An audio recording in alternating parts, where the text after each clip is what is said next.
bore da pawb. Sut ydych chi y bore yma? How are you all this morning? Well, mae hi'n bwrw glaw. Eto, it's raining again outside while I'm filming this video.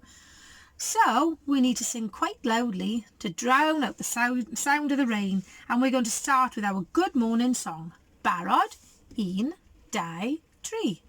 Bore da, sut o'i ti, bendigedig, bore da. Now, yesterday we read What the Ladybird Heard, and I got the sequel, What the Ladybird Heard Next. Oh, there's a lovely word, next. So it means what she heard the next time these naughty crooks came around. I love these patterned letters. Look at these. Right then, let's have a look, shall we? Once upon a farm lived a ladybird, and these are the things that she saw and heard. The cow in her shed, the horse in his stall, the cats who purred on the garden wall. There they are. The barn full of straw, and the field full of sheep, the kennel where the dog lay fast asleep. There he is. The fish in the pond, the drake and the duck, the hive of bees, oh, here's the bees, and the heap of muck, the hog in his sty, the goose in her pen, and the coop which was home to the fat red hen.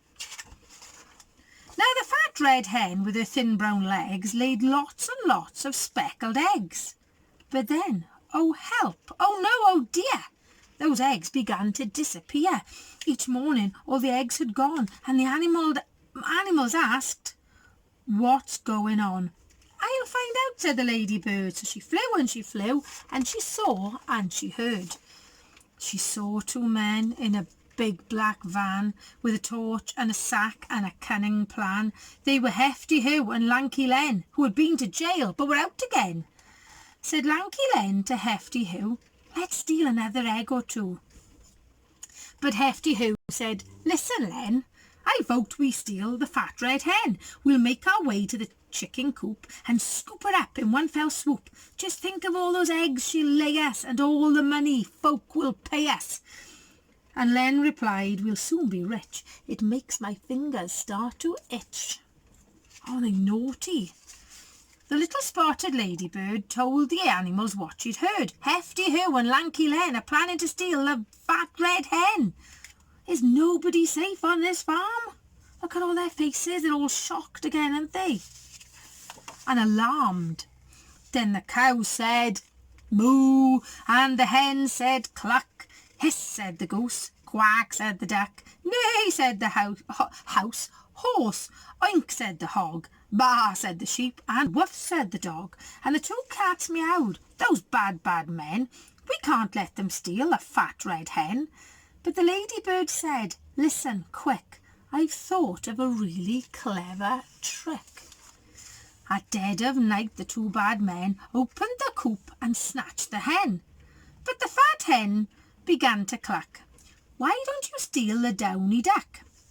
Her eggs are bigger far than mine, and people say they taste divine." "Good thinking that," said Lanky Len. They tiptoed to the pond, but then the downy duck began to quack.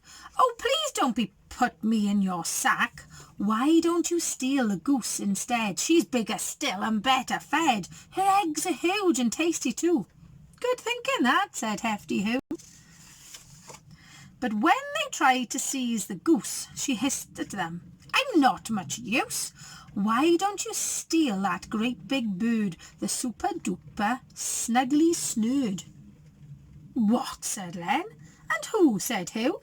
The goose replied, "I thought you knew. She lays the biggest eggs of all. Each one looks like a rugby ball." The duck joined in. "She's friendly too. I'm sure she'd love to live with you. She'll put an end to all your cares. You'll very soon be millionaires." "Where is this snurd?" asked Lanky Len. "Not far away," chipped in the hen. "She lives inside that big brown heap. You'll find her there. She's fast asleep." "What's this a heap of?" Now my nephew works at a farm and he often has to shovel lots of this. And a lot of that is poo. That's from the horse and the cow. You don't want to go digging through that, do you? The two thieves laughed. We've got it made. Let's take turns with the farmer's spade. They dug and Len said, pooh, it stinks. And Hugh said, so do you. And Len said, where's that giant bird? The super duper snuggly snood. She's rather shy, the goose replied. She must be hiding deep inside. So they dug a tunnel, nice and deep. That's it, said Hugh. Now in we creep. I think we're nearly there, said Len. The snurd will soon be ours, but then... The heap collapsed and Hugh said, yuck, we're covered head to toe in muck. And Len complained, there is no snurd, they just made up that giant bird. Then the other animals gathered round and they all let out a deafening sound. Neigh, moo, oink, bar, woof, woof, meow. What a racket, what a row.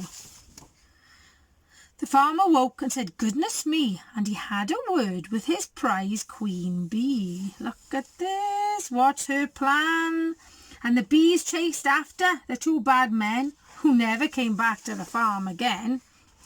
Then the cow said moo and the hen said cluck. Hiss, said the goose, and quack, said the duck. Neigh, said the horse, oink, said the hog, baa, said the sheep, and woof, said the dog. And the farmer cheered and both cats purred. But the ladybird never said a word, and neither did the snuggly snurd. Let's have a little look at that snuggly snurd, because she's made up, isn't she? Isn't she fantastic? What I'd love you to do, I'd love you to draw me a picture of a made-up bird. She could look like a flamingo, or an emu, or an ostrich. She could look like a robin. Have a little look. Get those pencils out and draw me a fantastic picture. I would love to see them. So let's say our goodbye song. Barod, 1, 2, 3. Hwyl fawr ffrindiau, hwyl fawr ffrindiau, hwyl fawr ffrindiau, mae'n amser dweud hwyl fawr. Twralwra banter ni, banter ni, banter ni, twralwra banter ni, mae'n amser dweud hwyl fawr. See you tomorrow, hwyl fawr.